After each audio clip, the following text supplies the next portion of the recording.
Ha!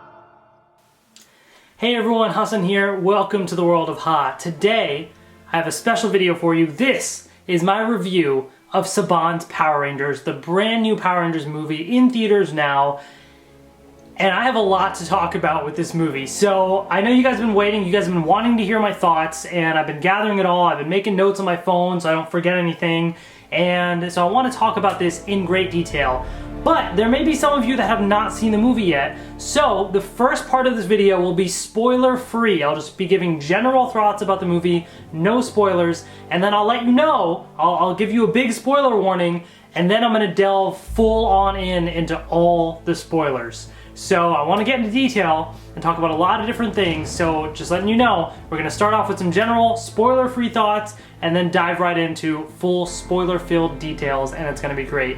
So, general thoughts. First of all, I've seen the movie twice. I got to see the movie at the world premiere in Los Angeles. Granted, I was like second row and I was watching like this the whole time, but I got to see it there. And then I got to see it the opening show as well at my local movie theater. So I've seen the movie twice, so I was able to, the second time around, really fully digest it and get all the full details of it.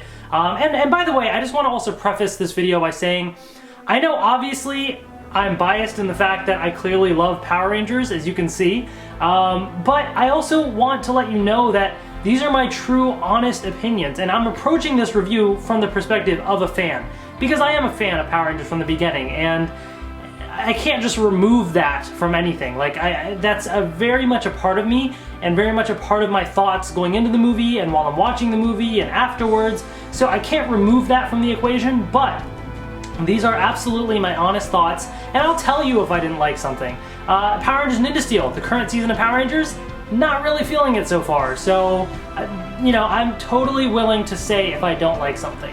That being said, the Power Rangers movie, I went into it with some, you know, high expectations, kind of, not like super high expectations, but decent enough, you know, like that it would be a pretty good movie. And in some ways it satisfied my expectations, and in some ways it exceeded my expectations. So overall, I really enjoyed the movie. I would definitely recommend it. If you've seen Power Rangers at all, if you grew up on Power Rangers at all, even if you haven't watched in many, many years, I think you'll enjoy this movie. I think there's a part of it, a part of you that will bring out your inner child once again, and certain little references that you may remember from 1993, you know, the original Mighty Morphin, and you'll hear it and you'll be like, yes, you know, it'll bring back those inner memories and everything, and I think you'll enjoy it. Now, if you are not a fan of Power Rangers, or you haven't really kept up with the show or anything, I think there's a decent chance that you'll come away with something that you can enjoy about the movie. You know, a good chunk of the movie is really, I guess if you want to really describe it in one way, the non-Power Ranger stuff, although it kind of is, but it's essentially you're really getting to know the characters, and there's some really interesting characters in this movie. I've heard a lot of people that saw the movie that actually came away really enjoying that stuff about the movie, you know, like the actual character building, and really getting to see how the cast has grown and interacted with each other. But then, you know, towards the end of the movie is when you really get into the true, like, Power Ranger-y stuff that you see on the posters and all that kind of thing, which a lot of people still enjoyed, but more people seem to enjoy the earlier stuff, which is really the important piece, the character building, you know, the setup. This is an origin story. It's very much an origin story. And in some ways, I think a couple people may have been disappointed by that because they didn't fully get what they wanted of Power Rangers, but I think this movie sets up so many things and it delivers enough to keep you going. And if they make a sequel, like, they can pretty much go right out the gate with some really, really cool stuff. That's not to say this movie doesn't have cool stuff, because it does. But I think this was very much an origin story, and you got to go into it really understanding that about it. The cast is great. I think they're phenomenal, and their chemistry together is really good. RJ Kyler, who plays Billy, is probably the standout in the movie, and a lot of people, in fact, almost everybody that I ask say that he ended up being their favorite Ranger in the movie. Just a coworker told me that today. Other people, like, everybody keeps telling me, like, you know, he was the favorite, and he truly is the heart of the movie. and it's amazing. But the entire cast is really good. They all bring something different to the movie, which is really cool. And not only that, then you have Elizabeth Banks as Rita Repulsa, Bill Hader as the voice of Alpha 5, Bryan Cranston as the voice of Zordon, and they all really bring something interesting to the table. They borrow certain elements from the show, but they bring a fresh new twist to it, and really bring some interesting stuff to the Power Rangers franchise that we haven't seen before. And it's kind of cool. It's very exciting to see this new direction that they're sort of bringing things in. There's a lot of little references to things that people that grew up on Mighty Morphin will enjoy, and also people that have watched other seasons, which is really cool. So I definitely like that about it. The soundtrack is really good. I do love the soundtrack. It's done by Brian Tyler. He did like Avengers Age of Ultron, he did some other stuff. Really cool soundtrack and just original composition. I know everybody's gonna be asking, do they play Go Go Power Rangers? Is the original theme in the movie? Stay tuned for my spoiler segment a little bit later. But what I will say is the original soundtrack that Brian Tyler created is really good, and I've been listening to a couple tracks in particular that are kind of on repeat on my phone, and it's it really invokes the sense of what the movie really is. And to that point, you know, what is this movie, right? Because everybody's like, how do you make a Power Rangers movie in 2017? Like, Power Rangers is super cheesy, but it's also action-packed, and you know, like what kind of a tone does this movie have? And honestly, the way that they approached it is it's very grounded in its approach. It's very grounded. It's very realistic in a way. You know, they didn't take the dark and gritty approach to it. Yeah, there is a little bit of that grittiness, but it all stems from reality. And there's a little bit of that cheesy fun as well, but again, it all stems from that reality. It's very grounded in nature. These characters that you see in the movie are very much people that you could just pluck out of any high school in real life and really find somebody similar, you know? And the things that they go through, the things that when they eventually become Power Rangers, like, it's something that is very much, it needs to be earned, you know, essentially. So becoming a Power Ranger in this movie is not as simple as, here's a power coin, boom, you're a Ranger. You have to understand what it means to be a Ranger, and you have to understand yourself and the people around you and how your relationships with others. And once they are able to fully understand all that is truly when they can earn the power and do what they got to do to become Power Rangers. And so that brings for a very interesting approach to this movie, because it really focuses on the character building and the story. And when the moment happens, it feels earned. You know, when there's certain big moments that happen in the movie, and I'll talk about it a little later in the spoiler segment, but they all feel very much earned. You know, it's not just sort of like in Power Rangers, Ninja Steel, for example, because I'm going to harp on Ninja Steel.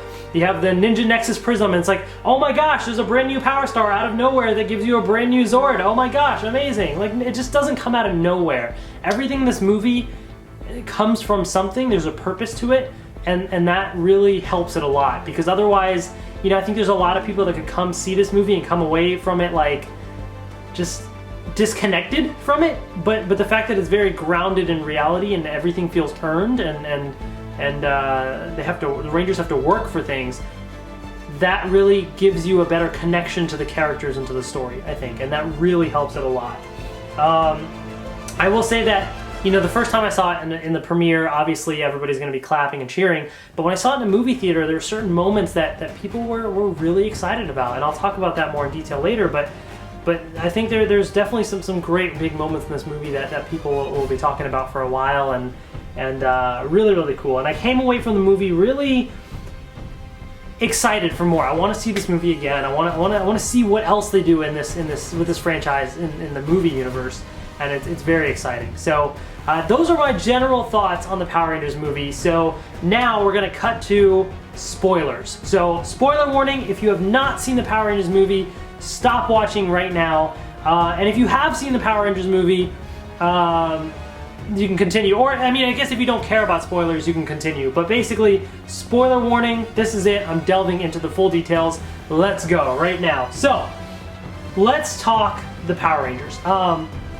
First of all, There's the one thing about this movie that is a bit of a gripe, not too big of an issue, but I think some people had an issue with it, especially the actual Power Ranger suits that you see there. You don't really get to see them that much in the movie. It's very much in Act 3 that they become Power Rangers, and even then, there's one fight scene that you've seen in the trailers where they're fighting all the putties on top of like the cliff or whatever. That's it. Then they get into their Zords, and that's it. There's no more Ranger fights. There's one Ranger fight. In fact, what's really odd is there's a lot more Zord fights than there is Ranger fights. Like, they're in the Ranger suits for a little bit. They do a couple cool little kicks and flips and stuff. Then they get on their Zords, and they fight Goldar, and like, that's it. Like, that's, the movie is the Zord fight. They form the Megazord. Like, there's really not much Ranger suit footage, but more Zord footage, which I enjoyed everything that I saw. And, you know, when you really think about the way that the story progressed, I don't think they could have done it any other way. If they added other Ranger footage after the fact, I think it would have padded things out too much and kind of dragged a little bit. And if they added Ranger footage too early, I think that would have messed with what they were going for. And the reason I say that is the big thing, one of my favorite scenes is when they finally morph, right? Like, that's a whole big thing. Like, they all get together, Zordon's like, all right, let's morph. And it doesn't work. Like, they fail. And then they have to train and work towards it, and they still, you know, Billy morphs for a second, but then even he doesn't know how he morphed. And eventually they all kind of really open themselves up and be more vulnerable and kind of tell each other their secrets and become better friends and become a cohesive team. And then they're able to morph. And I think that moment, that build-up, from the music to the drama, the characters kind of pouring out their hearts, and all these different things build up to the one moment where they'll all step up in the command center and they get ready, or whatever, the ship, I guess it is. It's not really, I guess it's command center, I don't know. Anyways, so they kind of step up and then they finally morph, and Jason's like, it's morphin' time. Like, that felt earned. And if they were to make them morph into the Ranger suits before that, that kind of ruins that whole thing. So I totally understand people's frustration with that. I totally get it, but I also don't consider it too much of a problem because I understand the reason why they did it that way, and I think it worked. Now, the next movie, we better be getting a good amount of Ranger suit footage. We better get a sequel, and we better get some good Ranger fights, or we're gonna have a problem. But for now, I totally get it. It was an origin story, and really, it almost kind of felt like Iron Man 3 in a way, where Iron Man 3, it was all about how Tony Stark really is Iron Man. In this case, it's those teenagers, right? They are the Power Rangers. Yeah, you see them in the suits and stuff, but the suits are just an extension of their body. So I very much kind of got a similar message there in terms of who they are as people and with their powers and that sort of thing, which is really interesting. Then, you know, you have the other characters, right? So the movie starts off with Zordon and Rita Repulsa. It was kind of very much theorized. Rita Repulsa, everybody's like, Green Ranger, come on, she's got the green power coin, right? So right off the gate, we see she's a Green Ranger. We get to see her in the full suit and everything, which is cool. And Zordon, a lot of people kind of theorized it, and it was sort of thrown out there, kind of leaked a little bit, like one of the characters revealed it somehow. Zordon was Red Ranger. But that's really cool, because we never got to see that kind of backstory in the show, but the movie fleshed it out, and I think that added a lot to the plot. And it was really cool to see that, and you see how, you know, you saw a Yellow Ranger dying, like you got to see, like right off the gate, they kicked it off with something big. And so Zordon is really different in a way from the show.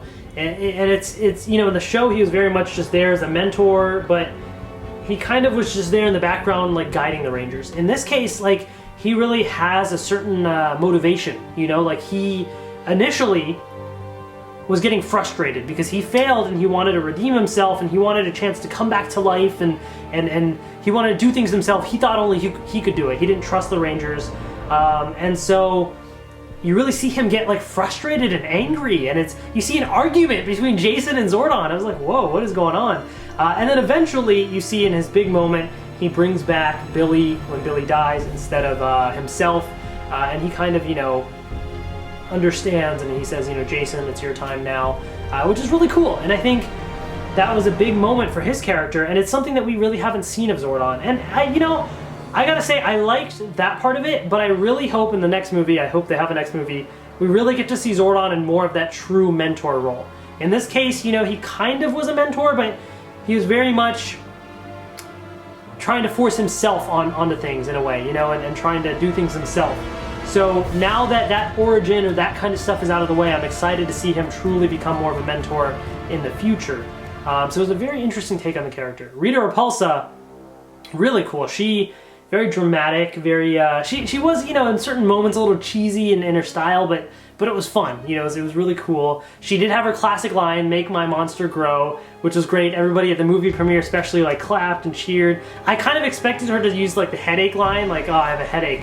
I didn't think about "Make my monster grow," so I was kind of surprised that they didn't do the headache line, but they did that one. But, you know, it was cool.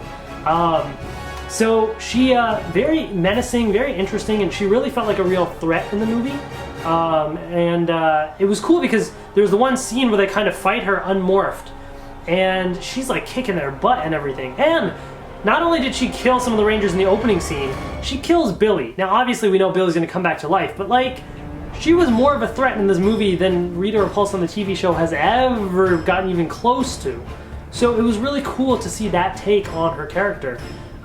So Elizabeth Banks, I think, did an incredible job with Rita, and great villain, really, really cool stuff. And then, of course, you know, her whole plot was to bring back Goldar, which I know a lot of people had issues with Goldar's design, and really what you've seen in the trailers and stuff, like, that is Goldar. He doesn't talk, there's nothing more to it. I personally, I'm okay with it. You know, I think for the purposes of this movie, Goldar served his role. I do hope in the future we have other monsters that talk and kind of more involved, you know, but I wasn't as super attached to Goldar as some other people were, I guess. So I can understand where the frustration is from other people. But for me, I didn't mind it as much, and you know, he was okay in his role, and really he was just there as kind of the big threat, you know, to face the Rangers and their Zords and Megazord and that sort of thing. Alpha 5 was pretty great, actually, also. His design, I know, caused a little controversy at first, but ultimately I think some people grew on him, especially the fact that he's kind of shorter, so it makes him look a little bit more adorable. And his character was great. His character was very similar to the show in that he would kind of help out the Rangers and guide them in a way, but he also was pretty funny. He was pretty comedic. Bill Hader did great as Alpha 5, and some great moments, you know, like when Zordon mentions they're gonna be Power Rangers, he's like, "Power Rangers!" You know, like certain moments that everybody kind of like cheered, you know, like certain parts. And he did of course, his classic "Ay, ay, ay," which people clapped at that moment, you know. So that was really cool to see that take on the character, and I think they did a good job with Alpha 5, definitely. So, I mean, you know, the Rangers themselves were all really cool, too. I really didn't talk too much about them. Dacre Montgomery as Jason. So he was very much trying to find his place, trying to find his purpose. His whole life he was kind of told what he should do, what he should be, and he didn't always live up to what everybody's expectations of him were. But he just wanted to kind of to lead his own path and find his own way, and I think he did that in this movie. You know, he really kind of formed the team, and the team seemed to trust him as well.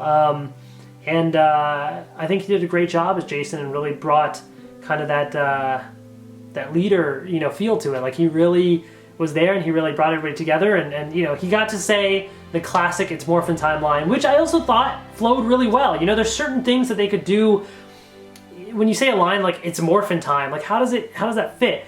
But in a way, it kind of worked because everybody was like, "We need to morph, we need to morph, what's going on, how are we gonna morph?" And finally, the time comes and they're all stepping up, and I think they can all feel it, like it's gonna happen. And he's like, "You know what?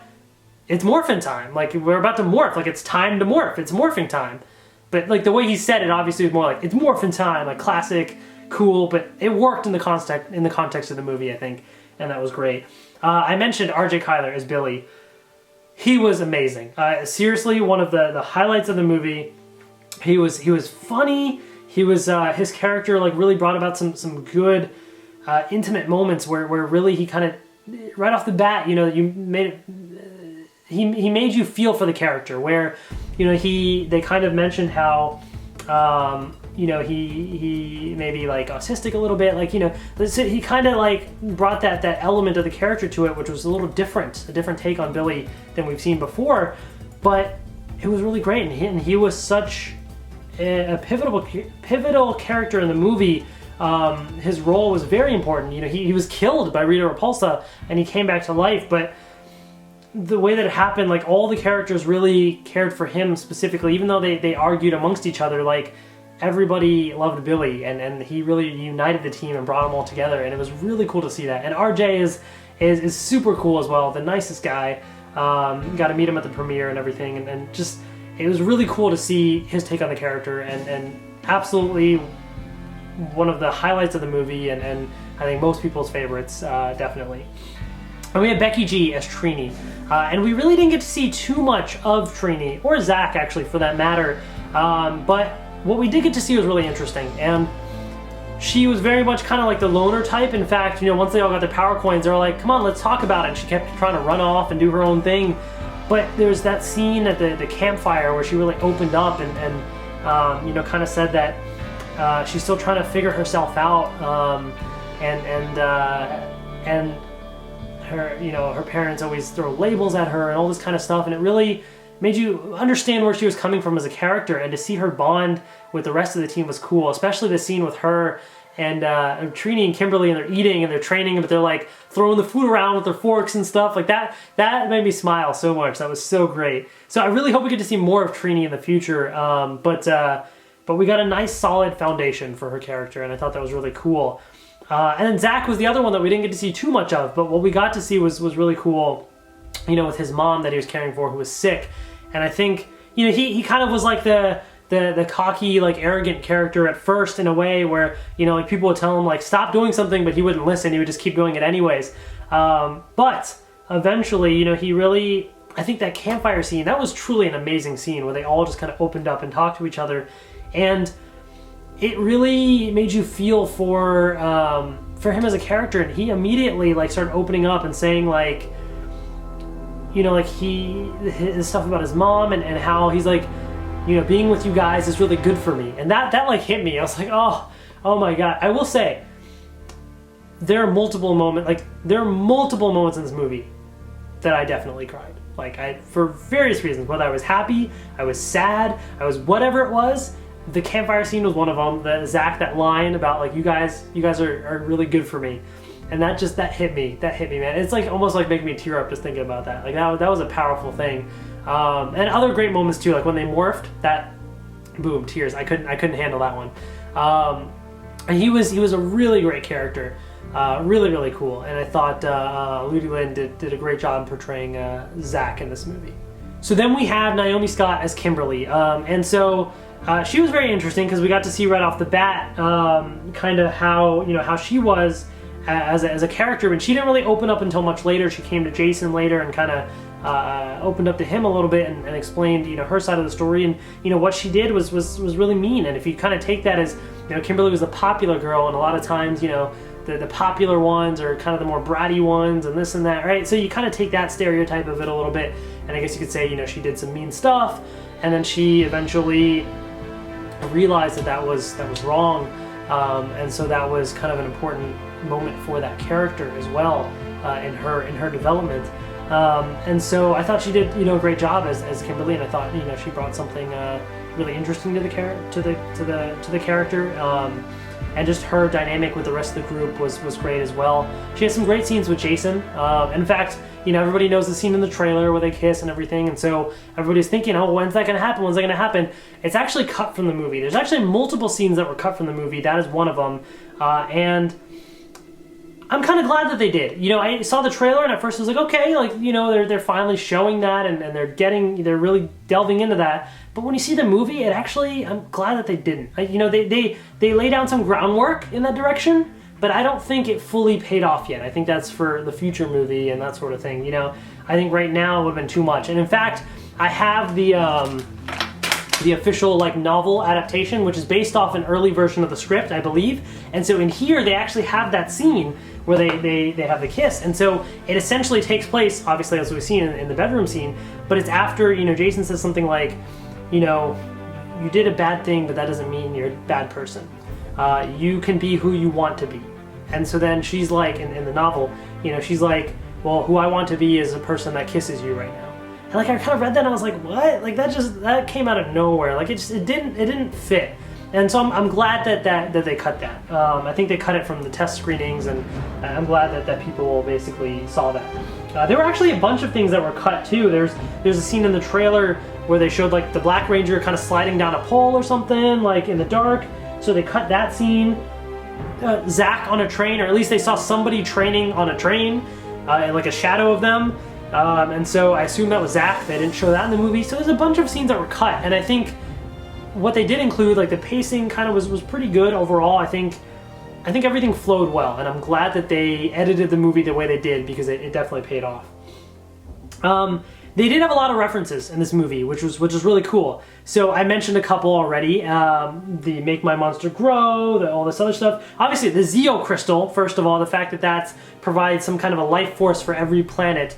So Zeo, Power Ranger Zeo, as we all know. So that was a really interesting addition there. Rita Repulsa, at the end when she gets slapped into space, they show the moon behind her. So I don't know what they're hinting at.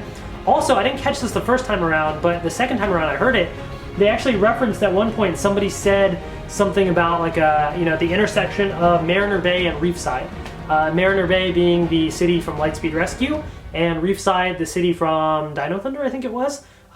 So that's really cool, because that's non-Mighty Morphin. So that's a type of reference that in the movie theater nobody cheered for, because most people probably just grew up on Mighty Morphin and didn't see the other seasons. So for those non-Mighty Morphin fans, that's another little reference for those true hardcore Power Ranger fans, which is really great. A lot of those lines in the movie, which is cool. And then of course, you have the big moment. Everybody's wondering, where's Go Go Power Rangers, right? So they do play it in the movie. It is very short. So there's that one scene with the Zords. They're all in their Zords and they're all lined up all together. They show in one of the trailers.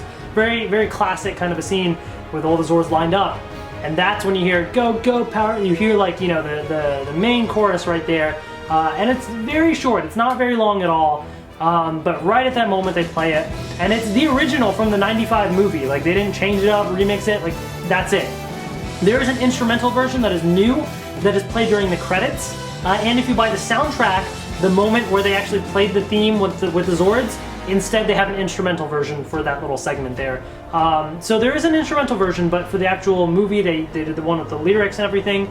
I had mixed feelings about this at first, but the more that I think about it, the more that I'm fine with it. At first, I was kind of hoping for a little more, and I kind of wanted them to put that Go Go Power Rangers all throughout the movie a little bit, but having listened to the soundtrack, and then you take Go Go Power Rangers, it's kind of a slightly different style, and so I don't know that it would have fully fit.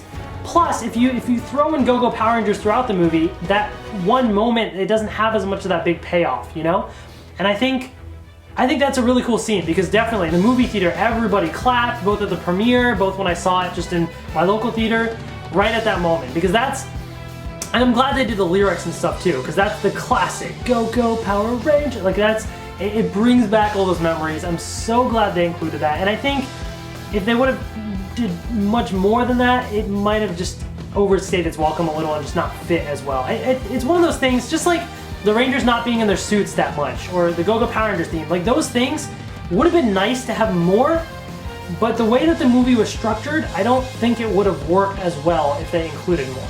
And so in the context of the movie, I think it worked, So we'll see what they end up doing for a sequel, but in this movie, what they did I think worked out well. And I'm so glad that they did include it, because that was a big moment that everybody seems to love in that movie. Also, another thing that was really funny as well, and I think they knew it was funny and really intentionally did that. So Krispy Kreme, right? They sponsored the movie probably and paid a good chunk of it, I'm sure, because their name is all over the place. Not only on the red carpet, like literally the red carpet backdrop, you have your Saban brand, Lionsgate logo, Power Rangers logo, Krispy Kreme logo. Like, they legit, like, their name is everywhere. And in the movie too, Krispy Kreme is like a major plot point. Basically, the Zeo crystal is hidden underneath a Krispy Kreme. And so it's funny, when they say it at first, because, like Rita's interrogating Billy and the other Rangers, and Billy's like, it was in a Krispy Kreme. And she's like, Krispy Kreme? Like, it's just funny the way she said it. She's like, this must be a special place. And then, so at first it's funny, and then they like keep bringing it up. Some people online I've seen kind of got annoyed with the references. I thought it was hilarious. because everybody's like, let's guard the Krispy Kreme. She's going to Krispy Kreme. Oh my gosh, there's Krispy Kreme. Like they're just throwing it out all the time, and it was just funny. It's Power Rangers is product placement. That's all, you know, all it is. So very much right at home. And there's even one scene where she's literally like at a Krispy Kreme eating a donut. Like literally, like she's going up to a Krispy Kreme. Okay, she's going up to a Krispy Kreme. She's got, you know, she goes and gets a donut from Krispy Kreme, you know, because they're referencing it throughout the movie. So I mean, obviously, if you're gonna talk about it all the time, like, I mean, how can you just resist? I mean, it's a special place, right? I mean, so you know, you're talking about Krispy Kreme and all this stuff. Like, how can you keep talking about it and just not even try and eat one? So you know, there's Rita Repulsa right there going, munching on some Krispy Kreme because it's just delicious. I mean, it's Krispy Kreme. And, you know, and throughout the movie, they're constantly referencing this thing.